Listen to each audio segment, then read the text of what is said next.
Well, I'm so glad that you are joining us for episode 10. Man, it feels like it's gone quickly. Episode 10 of our Conversations for Change. I've been so impacted by this series of conversations with people that I have massive respect for. I feel like I've learned every week something new, every episode something new, and really excited to introduce a new face, a new voice to our conversation. And here she is, Candace Lee, known and loved, calls our Brooklyn community, downtown Brooklyn community home for how many years now? I don't know, it's been a long time.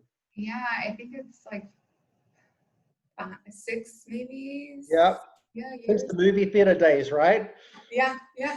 Back when you would hear the as you walk down the aisles, because the floor was always sticky with like soda stains and popcorn and all that kind of stuff. But they were fun times those days in the movie theater. Yeah. A lot of good times. And so Candace, you are much loved. And frankly, whenever I'm at downtown Brooklyn, that's the closest one to our house. So if I'm not preaching somewhere, that's usually where we'll turn up on a Sunday. I got to say, you are one of my favorite communicators on the platform. Whether you're doing an offering moment, a community, you just bring the power. I love it. You're anointed and you walk in authority and wisdom. And so, I mean, I know professionally you're consulting in financial services, and then, in your personal life, you recently got engaged. Congratulations. Thank you. Cool. And you're doing seminary right now? Doing seminary as well. Yeah, which is so You just fun. wanted to like pack a lot into your life at the moment? Is that what that was about? Yeah, it's like a little bored, work was boring, threw in another degree. Just, building a marriage and got a full-time job and seminary on the side. Like, why not? Yeah. So I'm really excited about this conversation, and I don't completely know where it's going to go, but I just want to say a massive thank you for being part of it. Yeah, no, thank you for having this series. Thanks for making space for these conversations. I think hopefully they'll be good for other people, but at the very least, I think this will be good for me. So grateful to be here. Well, honestly, I kind of feel the same. You asked me before we hit record, what I've been getting out of these conversations. And I mean, honestly, I can think back on every one of them now. This will be number 10 in the series. And I can name moments, phrases, personal stories, revelations or insights, the kind of thing that, like, they say when you see something and you can't unsee it. That's how I felt like they've been shaping for me. And I got no doubt that today will be very much the same. Yeah, absolutely. So, I mean, we didn't have a script or a plan, but we got a few ideas of what we want to talk about. And I thought maybe a cool place to jump in, because it's a big topic that I think people think differently about. It's one of those words that people like to use in the church. And if I could be so bold, I think it's a word that we misuse sometimes in the church. And it is the word, I feel like I want a drum roll, I know. And the word is unity. And it's interesting because it's like, well, what could be wrong with unity, Paul? Like when I say like it's a word that we misuse, but I think instinctively we all know that in the church world, sometimes we have weird ideas of what we mean when we say unity. And no doubt, like, I mean, look, you're the seminary student here. You're like, the Bible's full of promises about unity. Where there is unity, God commands blessing. It's one of my favorite promises. But what do we mean when we say unity is probably a really big deal. And, I know this is something you've been thinking about, talking about. So talk to me about unity in the church in a time when obviously this series, a lot of it is aimed at talking about racism, systemic injustice, the local church, the gospel. How does all this intersect with the good news of Jesus for healing and true reconciliation? So where does unity factor into all of this, and how do we get it so wrong? Yeah. So hopefully none of my seminary professors will be watching this and grading my response. But yeah, this is something that I've been thinking about a lot, right? I agree. In the church, we tend to talk about unity, and I think what we typically mean when we talk about unity is how can we make things comfortable, particularly on race and racism? How can we make things comfortable, and how can we make things kind of smooth out, primarily for white people. That's been my experience, at least in diverse churches. And so what that looks like in practice and, in reality is, let's not talk about certain things. Let's not, really go into certain topics. Let's not talk about race or policing, and let's not spend time really dealing with people's experiences. Let's kind of, maybe not spend time on things like Black History Month, because maybe that creates too much separation. People are going to be uncomfortable with that. And I think the impact of that approach is that I won't speak for everyone. I didn't get nominated, Black Person of the Week to speak for everyone. But at least for me, I think the impact of that, it can be that Black people feel as though our unique experience, the way that God has created us and the way that we experience, America, and how that experience helps us even to experience God differently and to read the Bible differently, that there's a depth and a richness that we can add. And it can make me feel as though that is not valuable, right? That's not important, that's not going to be a value add to the community. And I think in times where, our world is in flames, and there's potentially something that the church could say that would be meaningful. Not that there could be, there is so much that the church has to offer on this, because there is everything that God has to offer on these topics. Then our witness suffers. We're not able to speak into situations the way that God intended us to. And so I think there's this dual kind of impact, which is that how are we loving each other well within our communities? And then also, what is our witness looking like outside?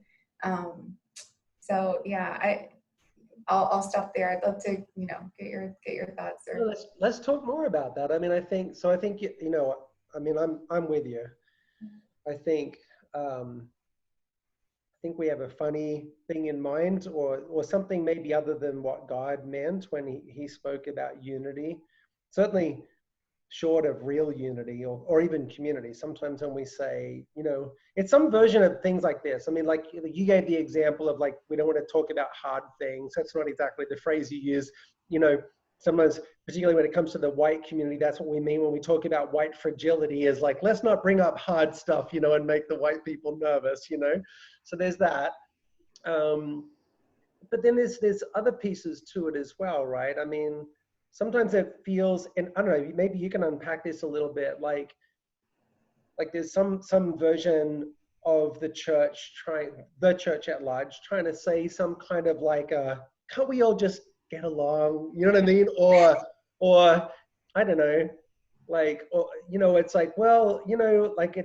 not about color, we're all Christians, right?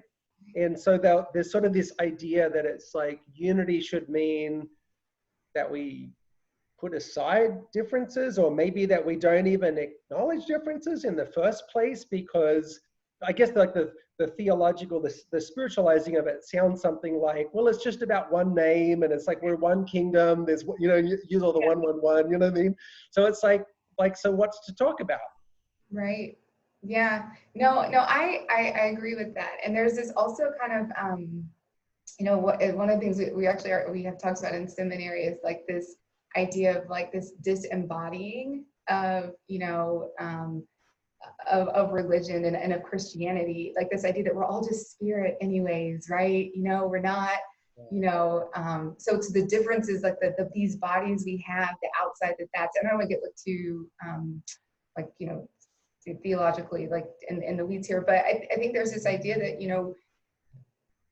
that, the physical bodies that God gave us, people not really understanding that is also an expression of God's creativity and his intention, that we're taking lightly what that means, that God chose to make people and that he made them different and gave them different languages and gave them different hair and gave them different, all of these cultural, I think we take that lightly, and I think we take that lightly to our,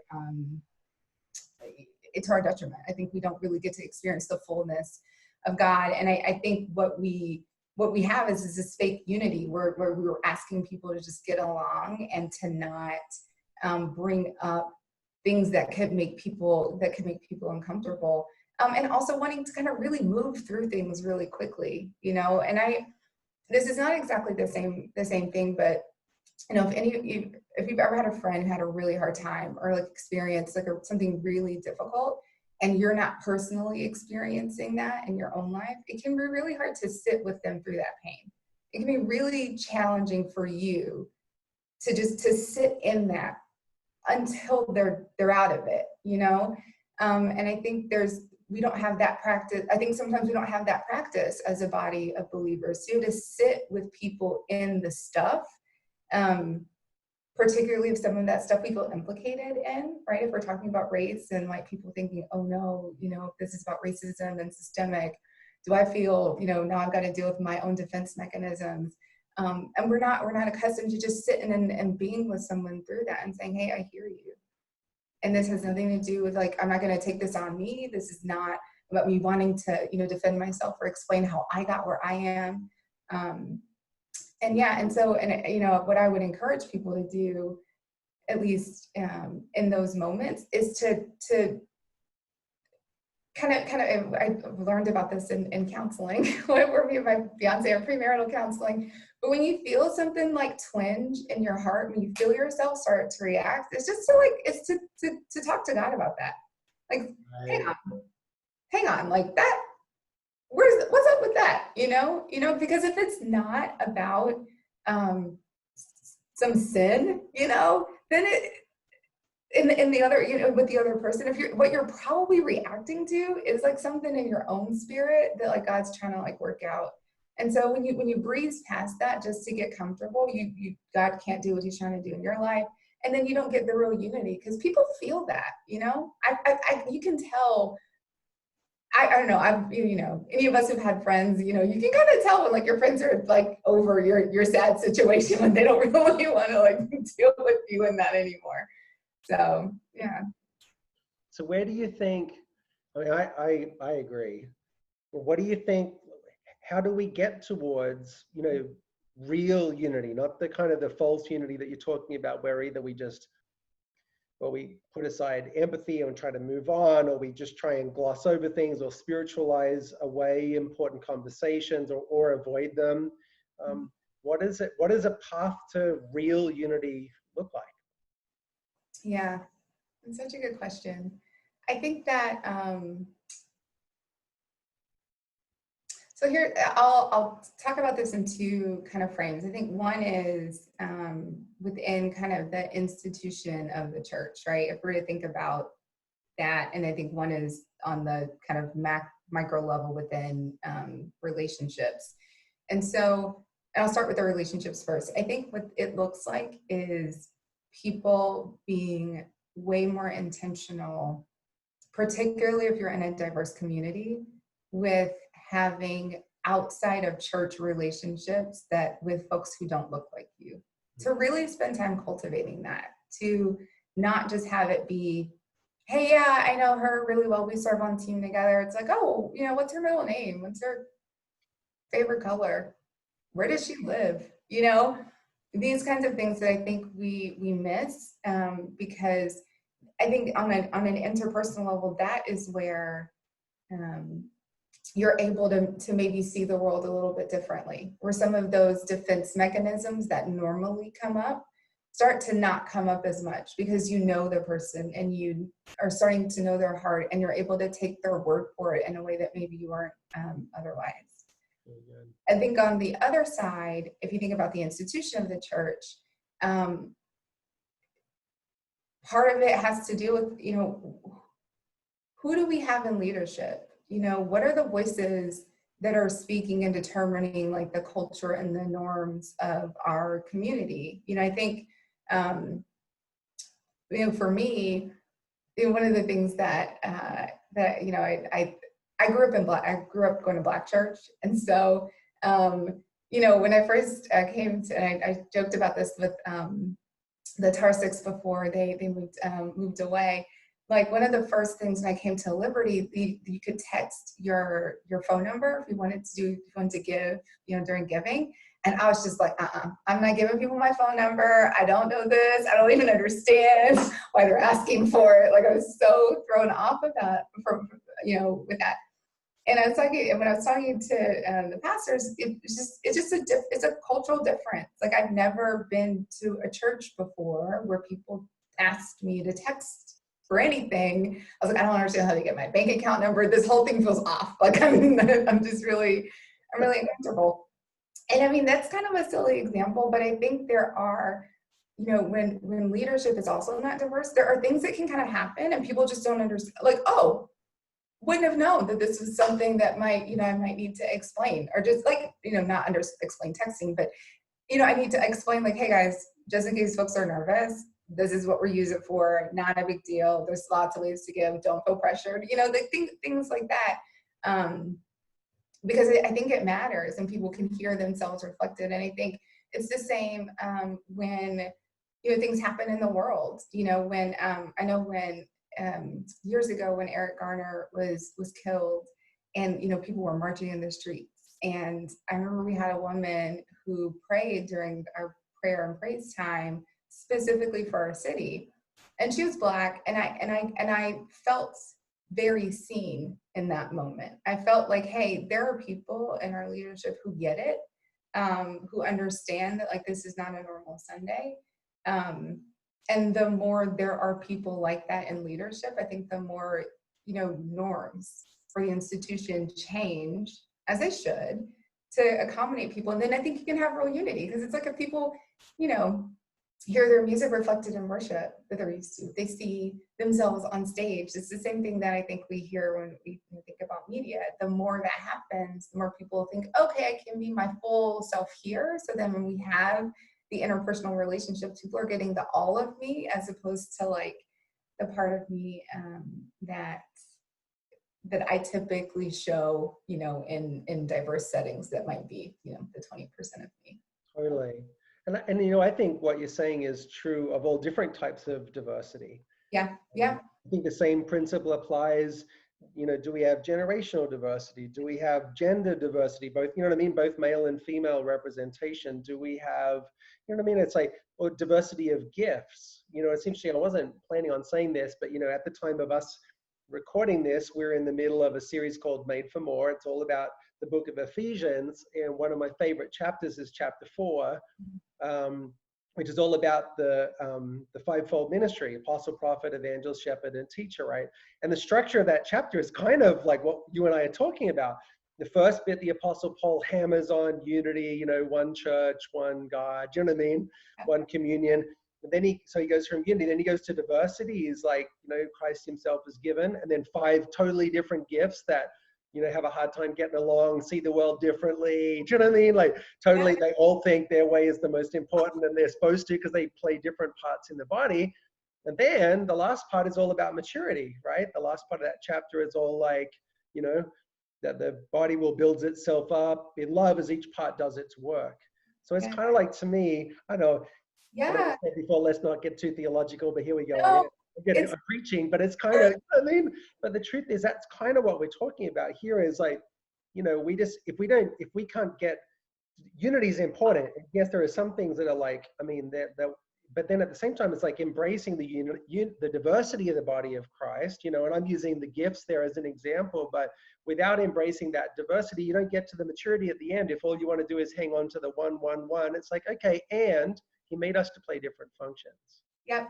And and I love that you said that, because, one of the things that I, have been thinking about a lot is the extent to which we as believers give ourselves outs that the Lord does not allow, right? We're giving ourselves options that are not options. We are called to not just follow, to accept and, be saved. That's not like it, but there's a maturing, there's a process of becoming more like God that is an expectation, and I don't want to sound like too harsh, but I think there is, particularly when it comes to race and racism and, real unity in the body, I think we should be careful not to give ourselves an option here that is not an allowable option. Like, we are not allowed to like not get there, oh, you know, because it's so hard. And, you know, when I grew up, there didn't have no like Black people around me. It's like, yeah, okay. But then also, hey, like, once you know, you got to know. Once you see, you don't want to be like those people, right? Seeing they don't see and hearing they don't hear. Like, we don't, that's not what we're aiming for. We're aiming to be more like Jesus. And I think the time, you know, the time that we're in, the fact that we're quarantined and the fact that all this stuff is happening around the world, I think it has been such a, it's going to be a really important time for the church to kind of, to start to get it more right. So now say, okay, oh, what we did before, you know, we were moving, right? Not to discount all of it, you know, we were getting there, but now God is calling, he is being very clear that he's calling us to more, and we need to get there, because we don't, you know, we don't want to get to the end and like, didn't quite make it, so. Well, you know, I can't help but thinking too, like a big word on my heart lately for our church specifically has been the word reformation. And I want to teach on it at some stage, but really God gave it to me right before we went on vacation coming into summer here in the US, and really studying what that word means. Like, really, I mean, obviously there was the period called the Reformation, but the word it really means to reform. And usually the purpose of reforming something is to get it back to its original intended purpose. And I think that's a lot of what's happening in the church right now is God is reforming us. If we'll allow him, like, you know, make us, if you want to call it a new wineskin or whatever, it's like, you know, there are certain things. And like you said, like we look back with gratefulness, and you know what I mean? Andy and I one time, I can't remember what we were discouraged about, something or other, but off the cuff, I said to her, well, we're not where we want to be, but thank God we're not where we were, right? And so there's like a little bit of a both and here. It's like praising God for the things that he's brought us through. But I think the church has got to keep a holy dissatisfaction. It's like, we have not arrived. Do you know what I mean? By any stretch. Like, there is, honestly, Candace, there's so much to be done, right? And I think on this subject, what I've observed, and actually was one of the motivators for doing these conversations and keeping them going, is that it's so easy just to be driven by whatever's on the news cycle and what we're talking about right now. But it's like, these are not things that are going to go away like overnight. In fact, say what, you know, before we hit record, you said something about racism and dealing with it as sin. It kind of feels like it fits right here. Can you say what you said before? Sorry, say it one more time. Racism and why we don't deal with racism as sin in the way that we do. Oh, yeah. So what has been interesting, and this came up when we were talking about a night of lament that we were trying to plan in Brooklyn, is that bizarrely, when it comes to issues of racism, not race, but specifically on racism, Christians blow through it and past it in a way that we don't do with any other sin, right? So if I know that a sin pattern in my life is related to, you know, sexual sin or, you know, gambling or like whatever, you know, issue I have, I don't just like, you know, throw up a prayer, you know, Jesus help me, you know, kind of thing. I don't read one book and then that's all there is to it. It is a daily practice of figuring out where my triggers are, you know, where are areas where I need to be seeking help, where are areas where I need encouragement, and then also like where I have gotten freedom, sharing that with others, you know, bringing people along. And like, we do this thing with racism where it's just like, yeah, you know, we pray a couple times, like to your point, it's in the news, we like, you know, do something and then we're done with it. And, you know, if that's going to be our approach, it is unsurprising that the same problems that like you see even in biblical times with racism against the Gentiles, it is unsurprising that our enemy has maintained it up until now, right? Like, if that's all the church is going to do, then like, you know, it's less surprising we are where we are, in my. Well, I mean, it's true. And I think it's interesting, you know, yeah, it can be tempting in times like these to almost, I don't know if I'm going to say this right, but it's almost like we get like a little bit checkbox about it, you know what I mean? Or it's like we're appeasing, you know what I mean? And so So we read a book or listen to a podcast, or, you know what I mean? It's almost like, you know, so, and you can do it in any area of life. Like you feel bad about something happening in some other place of the world and you send $50 and want to be able to move on, you know what I mean? And it's like, Yeah. but I think the hard part for me has been like, just searching my soul, being honest with myself, you know, asking friends hard questions, hearing hard feedback. I don't know, trying to think about what's, you know, because it's like one thing to like try and brush this off, like, oh, I'm not a racist. It's like, okay, but let's look a little deeper, Paul. You know what I mean? It's like, even if you just put a pin in that for a minute and suppose that even could be true, it's like, let's talk about blind spots. Let's talk about bias. Let's talk about prejudice, which somebody said on one of these episodes is just prejudging, which I do all the time. You know what I mean? Yeah.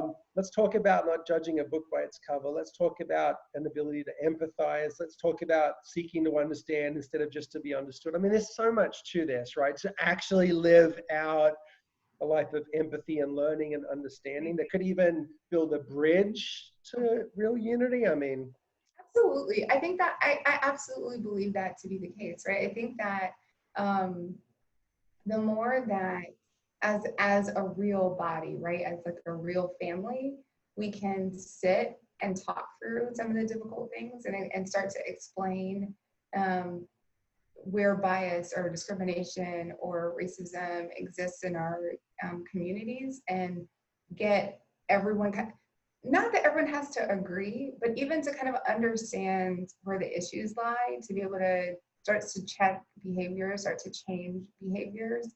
I think that's what builds the trust, right? That's what builds trust for people who, like me, who otherwise would think, you know what, I'm good. You know, I don't necessarily need to deal with, you know, this disappointment and also racism at the same time. Like I'll just deal with the one. I think that's what builds the bridges. And at the same time, you know, the more we can do that, as you know, or at least the more I think that white people do that publicly, starts to then help Black, I would assume, at least I'll say for me, it helps me to think, okay, well, I can trust this person now. Mm-hmm. Now that I see what they're doing, and it's not just about, you know, although it is important, you know, to your point, like, you know, checking our own hearts and, you know, being with our own families, where, you know, we have probably the most influence for a lot of people.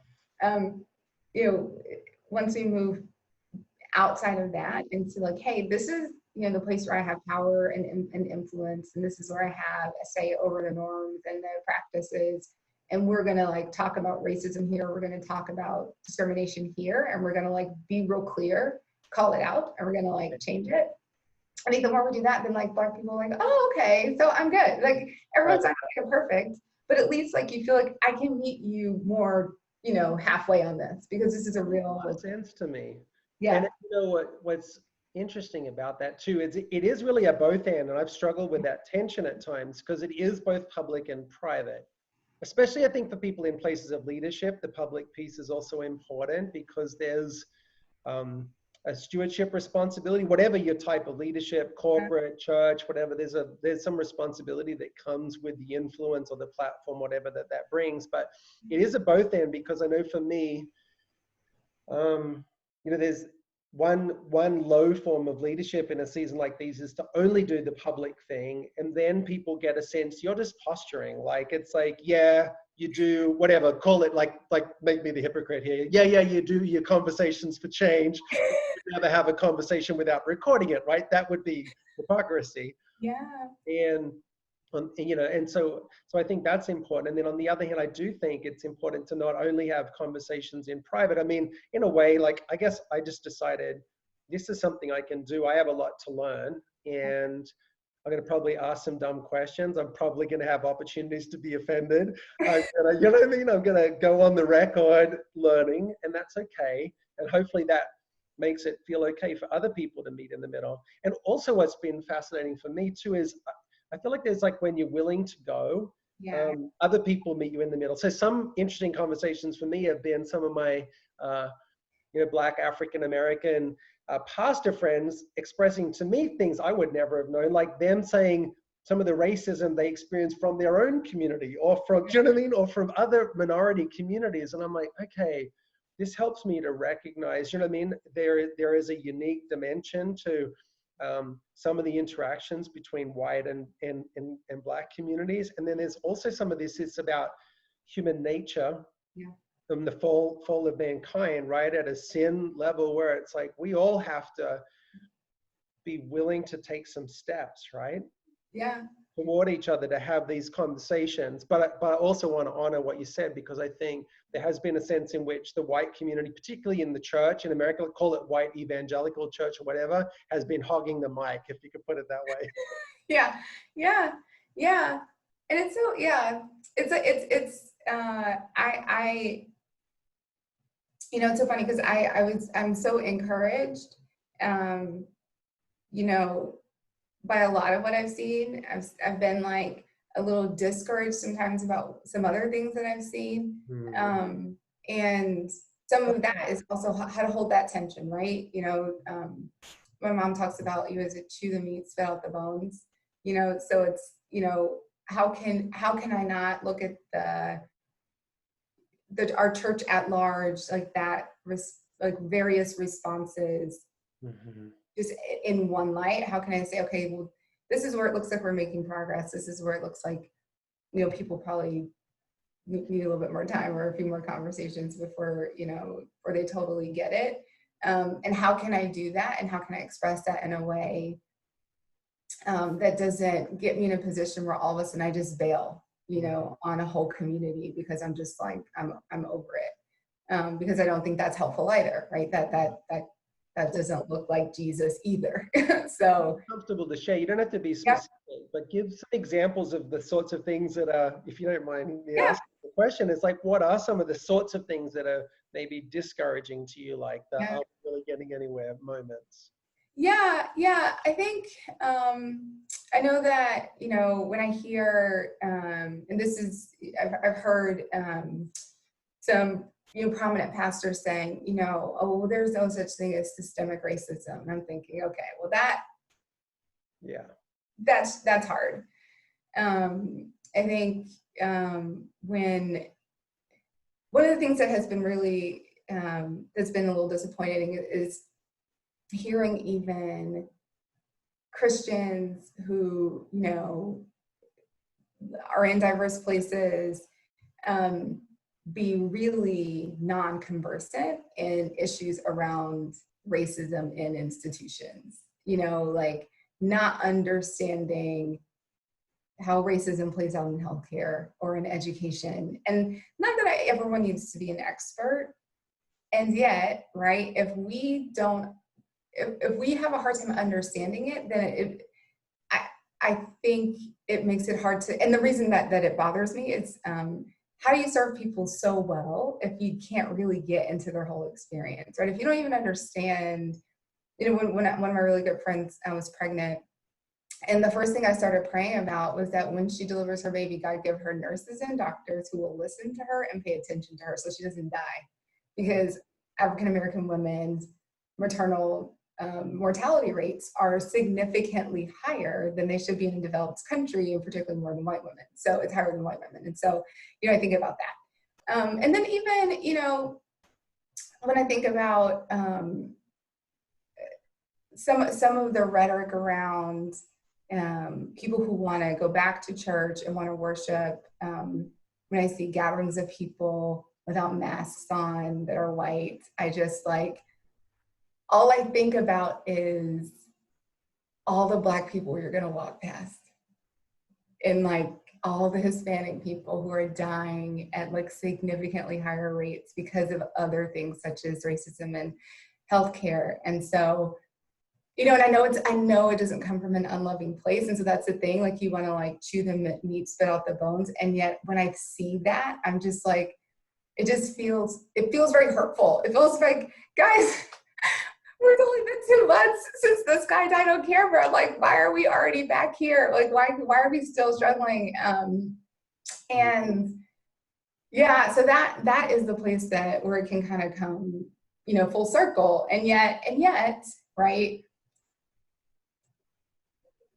there's one thing where it's like, how do you hold people accountable? How do you say, hey, when you do this, this hurts me. Okay, it does, and this is why it hurts me. And then at the same time, how do I do that in a way that still allows me to be fully present in a community, fully myself in a community that is diverse? Because if I bail, then I'm also not doing what God has called me to do by planting me in specific places and specific times for reasons that are also for my good, right? So, sorry, that was a very long answer. That's a great answer though, and you're right. I mean, a lot of times we don't take that step that you were talking about there too, which is to communicate. Yeah. And I mean, that's where, Matthew 18, you know what I mean? If somebody offends you or sins against you, it's like, go talk to them. And if they won't listen, take a couple people, talk to them. And if they still won't listen, then get the church leaders together and talk to me again. I mean, it's like a real thing. Like the Bible's like, but the one option you don't have is like just avoid them, gossip about them, talk bad about them, quit on them, or whatever. I mean, there's like a process for reconciliation, right? And it pretty much all of those paths involve a little bit of healthy biblical confrontation and conversation and bit of conflict, right? Conflict resolution. Yeah. And it's also, I agree. And then it's, how do you do it? I've been reading a lot about how do you also do this when you're part of a community at large, but not personally, right? So some of the I know, some of the people, but not all of them, right? So, how do you do that? How do you do that in a way that also doesn't look like, posting, mean things on social media to tear that person down in a way that then undermines a lot of maybe other amazing work that they're doing for the kingdom, right? Like, there's this tension. And to your point, I think it's good that you raised it. The fact that it is hard, I think is indicative of the fact that God is calling us to something that the world does not model. Like the reason it feels so challenging for us is because we don't see it. And the reason we don't see it is because it's the world and we're not called to be like everybody else. Right. And it's like that, it's that tension. And, a part of this, and this is not any excuse for bad behavior, but the reality is in the church, we are going to offend each other for one thing or another. I don't just mean, in areas of race or racism, but we're human beings, we're male, female, we're all different gift mixes from different cultures, we're different generations. I mean, we're just going to annoy each other, offend each other intentionally or unintentionally. The question is, what are we going to do with it, And like you gave the example of social media, and what I see that sometimes, I asked you what's disappointing to you. What's disappointing to me sometimes is in the US, we're also in an election year, so this is likely to get worse before it gets better.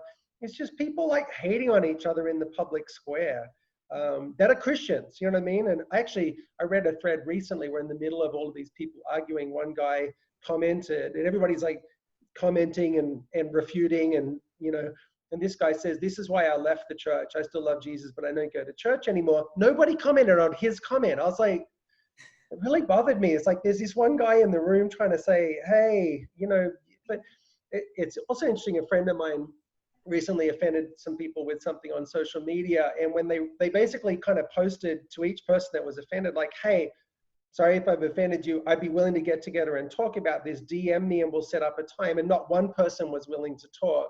So it's like a tension, right? It's like, sometimes it's easy for us to like post a little critique or a little blah, blah, blah. But if we're not willing to have conversations, like, like, are we really trying to reconcile here, Yeah, no, it's true. And it's because, it's a lot harder, a lot more vulnerable to sit in a room with someone or over the phone or whatever and say, hey, this hurt my feelings. Like, I feel like there's been some trust damaged. Here's my perspective. But let me also hear yours, right? Like, and let me actually try to hear it. And let me really, really try to hear it. I think particularly, at least I can't speak for everyone, but I think when I have done this, when I've just like bailed on communities, or not communities, on like just like relationships, or just like, I don't want to deal. There's this other level of like exhaustion, right? It's like, you know, I do a lot of stuff where I typically am like one of few Black people in the room. And so it's like, you do it at work and you do it in like your extracurricular and you like da da da da da da, and then like you get to church and you're just like, I want to not have to do this with these people, these people too. And then you have to do it again. And so, you know, again, like it's not an excuse, right? Because if we only look like everyone else, it's like, don't be weary in doing good, right? Like we start to get tired and bail out. There's a real fatigue that comes with that. Yeah. Like somebody said to me recently, I don't remember who, it might have been Kaylee. Yeah. Said, you know, I just get tired being everybody's educator. You know what I mean? It's like that. Why is it my responsibility to teach you all this stuff? Like, can't you like read some books and listen? You know what I mean? It's almost like, for crying out loud, do I have to explain my life again? You know, and it's like it's a tension. But you know, you said something interesting, and I hope you don't mind me asking. But I know when you shared a little bit of your story before we started the conversation, was like there was a moment when when you like nearly left Liberty. Yeah. And so explain the setup of that. Like what happened that triggered you to think maybe this isn't the right place, and how did you navigate it? Because I think that's really important. Yeah. Yeah. So this was at a time where I think we were planning to move venues. So before we were in I don't know, it's like, is it downtown? I don't know. Downtown is so big. The movie theater. Yeah. So whatever area of Brooklyn that is, it feels like it's downtown, but maybe it's not. Maybe it's like another area that I don't never know the name for neighborhoods for. But yeah, we're in a place and we're moving to another location in Dumbo, which for me had a lot of connotations around, you know, this is a place where a lot of the rich white people live. I knew that there have been tensions in the neighborhoods between, you know, folks who have been there for a longer time, some of whom live in, house in like New York City housing. Mm-hmm.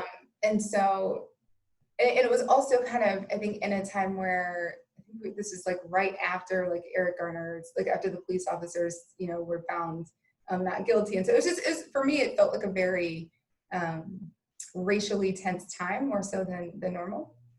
And I remember when we were going to move, I just thought, I cannot also go to church in this like super white area. Like I don't want to go. And I also thought, how can we be moving at this time from this like super diverse area? It's like this like less diverse area. It was really hard for me. And I decided, I was like, you know, I'm just going to look around for other churches. And so I like looked around and like was visiting churches and was calling a couple friends, getting recommendations, and finally I settled on a church. And I remember I prayed and I was like, God, I've found a church, you know, for me. And when you're ready to move me, that way I'll be ready to go. You know, like it's like this like ridiculous prayer because like and to be clear, what I should also say is like God never released me. He never said, hey, yeah, now it's the time for you to move on. And so I was praying this prayer, and in my spirit with clarity, God said, you don't get to leave family. This is not the way this goes. You don't get to pick up and leave because you're like feeling a certain kind of way.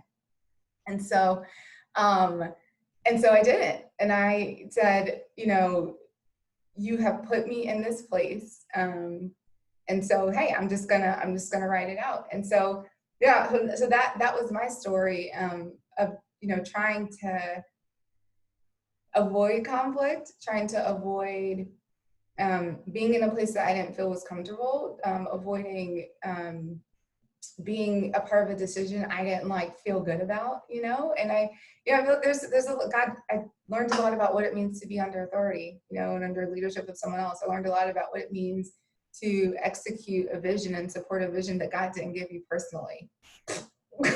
You know, it's just like, oh, I don't have to get it too. Okay, good talk, Jesus. And so, and I learned a lot from that.